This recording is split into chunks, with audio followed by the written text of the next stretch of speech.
민선 7기 춘천시정의 밑그림을 그릴 시민정부준비위원회가 구성됐습니다. 특히 주민들이 사업을 직접 결정하는 직접 민주주의를 실시하겠다는 구상이 나왔습니다. 제10대 강원도의회가 오늘 개원식을 가졌습니다. 도의회 사상 처음 더불어민주당 한금석 의원이 의장으로 선출되는 등 민주당이 장악한 도의회의 행보가 주목됩니다. 지난해 전국적으로는 대기오염물질 배출량이 감소했지만 강원도는 시멘트 생산 증가와 신규 화력발전소의 가동으로 배출량이 오히려 늘었습니다.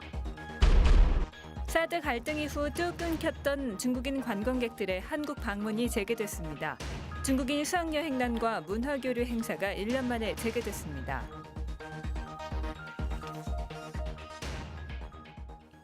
시청자 여러분 안녕하십니까? 민선 7기 춘천시정의 밑그림을 그릴 시민정부 준비위원회 구성에 얼개가 나왔습니다. 특히 주민들이 사업을 직접 결정하는 직접 민주주의를 실시하겠다는 구상이 나왔습니다. 강화길 기자가 보도합니다. 문재인 정부 출범 초기에 운영됐던 국정기획자문위원회, 대통령직 인수위원회를 대신해 문재인 정부 5년의 로드맵을 짰습니다.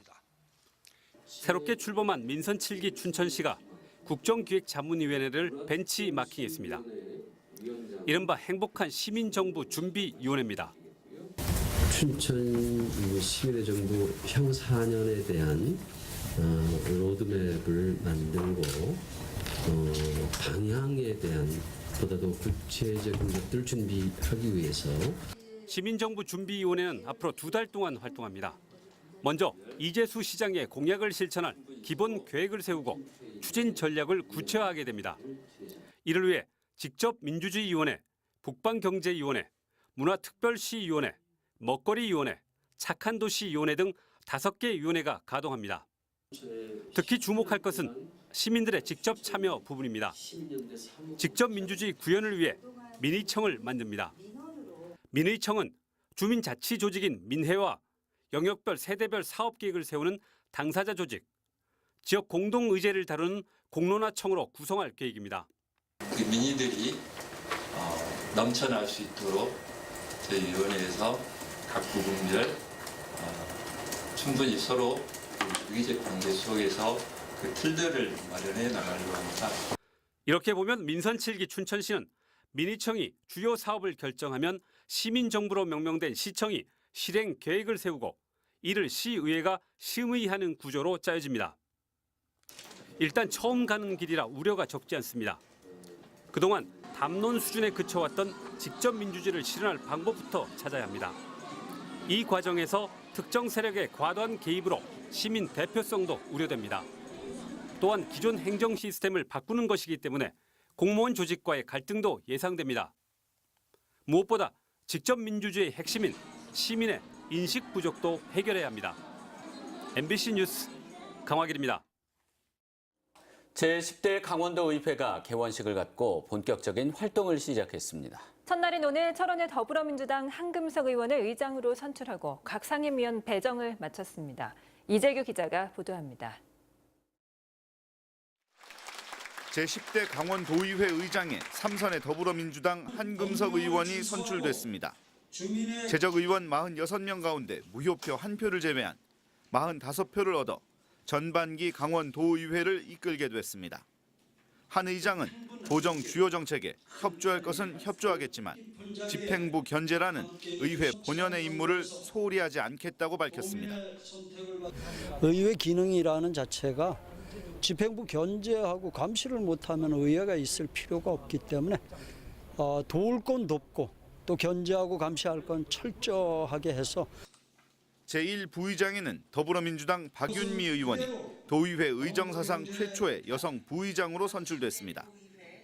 앞으로 여성의 상징성과 대표성을 가지고 강원도 의회가 협처 화합 속에 가장 멋진 도의회를 만들도록 노력하겠습니다.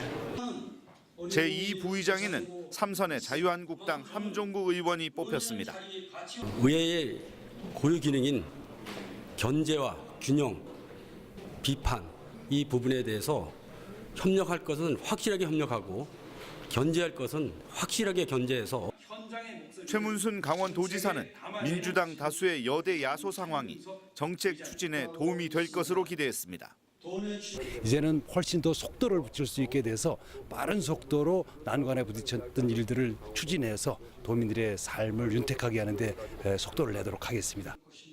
강원도의회는 6석의 상임위원장을 선출한 뒤 오는 20일까지 추경 예산안 심의 등 10대 도의회 첫 회기를 진행합니다. 도지사와 의회 다수당이 동시에 민주당으로 바뀐 최초의 도의회. 어떤 정책을 지지하고 어떤 정책을 견제할지 새로운 의회 행보에 도민들 관심이 모아지고 있습니다. MBC 뉴스 이재규입니다. 지난해 전국적으로 대기오염물질 배출량이 감소한 것으로 나타났습니다. 하지만 강원도는 시멘트 생산 증가와 신규 화력발전소의 가동으로 배출량이 오히려 늘었습니다. 황병춘 기자입니다.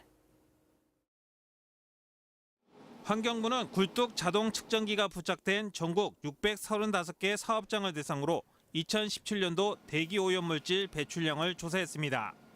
먼지와 질소산화물, 황산화물 등 36만여 톤이 배출됐는데 1년 전보다는 10%인 4만여 톤이 감소했습니다. 강원도는 시멘트 공장과 화력발전소 등 26개 사업장에서 55,409톤을 배출했습니다. 화력발전소와 제철소가 밀집한 충남에 이어 두 번째 규모로 사업장당 배출량은 가장 높았습니다.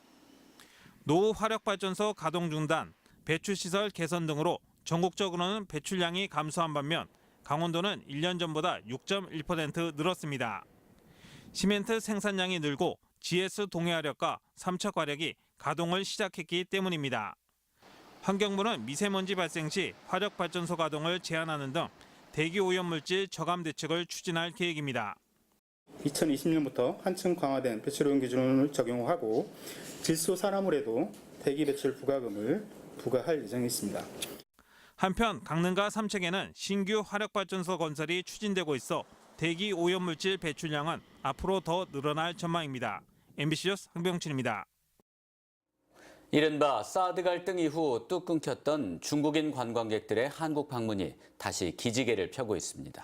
중국인 수학여행단의 원주 방문도 활기를 띠기 시작했고 문화교류 행사도 1년 만에 재개됐습니다. 윤하은 기자가 취재했습니다. 한복을 차려입은 초등학생들이 한국의 대표적인 민요 아리랑을 연주합니다. 가야금과 해금, 피리 등 평소에 쉽게 접하기 힘든 우리나라 전통악기를 손에 들었습니다. 잔잔하고 애달팠다가 활기차고 경쾌하게 변하는 가락에 공연장 분위기가 달아오릅니다. 중국 학생들도 전통 의상을 갖춰 입고 아름다운 춤사위를 선보이며 화답합니다. 사드 갈등으로 한동안 주춤했던 한중 청소년 교류 행사가 다시 시작됐습니다. 我们又看到了韩国它的原始的它的民族这个地方的舞蹈和它的文化，这是一场非常有意义的旅行。 이처럼 문화교류와 관광을 위해 원주를 찾는 중국 수학여행단은 2014년부터 매년 증가해 2016년 5천 명에 달했지만 지난해에는 사드 갈등으로 단 2차례 300명에 그쳤습니다. 하지만 최근 남북, 북미, 북중 정상회담까지 잇따라 열리며 해빙 무드가 조성되면서 다시 활기를 띠고 있습니다. 중국 수학여행단이 오면 저희 관광지도 여러 군데 들리고 숙박도 하고 숙식도 하기 때문에 저희 지역 경제 활성화에도 많은 보탬이 될. 원주시는 기존 중국 22개 학교에 이어 올해 추가로 7개 학교와 우호친선 협약을 맺고 문화교류 행사를 이어가기로 했습니다. MBC 뉴스 윤하은입니다. 이달부터 9월까지 강원도 내에서는 3,500세대가 넘는 아파트가 입주할 예정입니다. 국토교통부에 따르면 7월부터 9월까지 도내 입주 예정 아파트는 모두 3,500여 세대로 월별로는 7월 700여 세대, 8월 1,700여 세대, 9월 1,100여 세대입니다. 지역별로는 원주 1,900여 세대, 평창 600세대, 동해와 영월 각각 300여 세대, 속초 200여 세대입니다. 춘천경찰서는 초등학생을 납치하려다 미수에 그친 혐의로 41살 서모 씨를 체포해 조사하고 있습니다. 경찰에 따르면 서 씨는 지난 26일 오후 2시 반쯤 춘천시 석사동의 한 건물 엘리베이터 앞에서 학원에 가기 위해 엘리베이터를 기다리던 초등학생에게 엄마가 화장실에서 기다린다고 꾀어 납치하려 한 혐의를 받고 있습니다. 경찰은 초등학생이 서 씨의 팔을 뿌리치고 도망가 납치는 미수에 그쳤다고 밝혔습니다. 경찰은 오늘 서 씨를 긴급 체포해 납치 이유 등을 조사하고 있습니다. 춘천댐 상류 춘천호에서 물고기가 떼죽음을 당한 채 발견됐습니다. 화천군 등에 따르면 오늘 오후 5시쯤 화천군 하남면 춘천호에서 정치망에 잡힌 물고기 1000여 마리가 죽은 채 발견됐습니다. 화천군은 어업인들이 쳐놓은 정치망에 걸린 물고기가 댐 방류로 인해 수위가 낮아지며 공기 중에 노출된 것으로 보인다며 죽은 물고기를 수거하겠다고 밝혔습니다. 대한축구협회가 대학 시절 불법 도박 사이트에서 베팅한 강원FC 소속 A 선수에 대해 3개월 출전 정지와 사회봉사 명령 40시간의 징계를 결정했습니다. 강원FC 소속 A 선수는 경찰과 검찰 조사 과정에서 대학 시절 호기심에 불법 도박 사이트를 알게 됐고 베팅한 걸 인정했습니다. 청소년 대표까지 지낸 A 선수는 검찰 수사를 앞둔 4월 말부터 K리그1 경기 출전 명단에서 제외됐습니다. A 선수는 강원FC로 K리그 입단 이후에는 불법 도박 베팅을 하지 않았다고 주장하고 있지만 검찰은 A 선수에 대한 수사를 종결하지 않은 것으로 알려졌습니다. 지역방송 대표자회의 준비위원회가 오늘 대전시청에서 기자회견을 열고 다음 달로 다가온 공영방송 이사 선임에 지역 대표성을 적극 반영하라고 방송통신위원회에 촉구했습니다. 지역 언론학계와 지역 방송인들이 참여하는 준비위원회는 지방 분권을 실현하기 위해서는 지방 권력을 견제하고 감시하는 공론의 장인 지역방송의 정상화가 필수적이라고 강조했습니다. 이를 위해서는 MBC와 KBS 등 공영방송 이사회에 지역방송과 지역에 대한 관심과 이해를 가진 인사가 참여해야 한다고 주장했습니다. 한림대가 소프트웨어 중심대학 현판식을 갖고 4차 산업혁명을 이끌 전문 인력 양성에 나섭니다. 한림대는 지난 4월 과학기술정보통신부 2018 소프트웨어 중심대학 지원 사업에 선정돼 6년간 최대 110억 원의 국비를 받게 됐습니다. 한림대는 소프트웨어 중심대학 출범을 시작으로 공과대학을 개편한 소프트웨어 융합대학을 신설하고 소프트웨어 분야 정원을 확대합니다. 또 전교생 대상 소프트웨어 교과목 기술을 의무화하고 관련 융합전공 신설과 복수전공 필수화로 소프트웨어 융합 역량을 끌어올릴 방침입니다. 창단 22주년을 맞은 호반 윈드 오케스트라의 후원회 콘서트가 오늘 춘천 문예회관에서 열렸습니다. 오늘 후원회 콘서트에서는 윤승관 상임지휘자와 호반 윈드 오케스트라 단원 50여 명이 귀에 익은 가요와 팝송을 아름다운 관악 하모니로 선사했습니다. 또한 국악인 오정혜 씨를 비롯해 소프라노 민은홍 씨 등이 특별 출연해 우리 민요와 명곡들을 열창했습니다. 이민관 색소폰 연주자도 출연해 명곡들을 연주했습니다. 이달부터 신용카드와 현금으로 책을 사고 공연을 관람한 비용에 대해 최대 100만 원까지 30% 소득공제 혜택을 받을 수 있습니다. 대상은 연간 총급여 7천만 원 이하 근로소득자고 신용카드와 직불카드, 현금 등의 사용액이 총급여의 25%를 넘는 경우 초과분에 대해 혜택을 받을 수 있습니다. 다만 책이나 공연 티켓을 사면 무조건 소득공제가 되는 건 아니고 문화체육관광부에 도서 공연비 소득공제 제공 사업자로 등록된 곳만 가능합니다. 뉴스를 마칩니다. 이어서 스포츠 뉴스 보시겠습니다. 고맙습니다.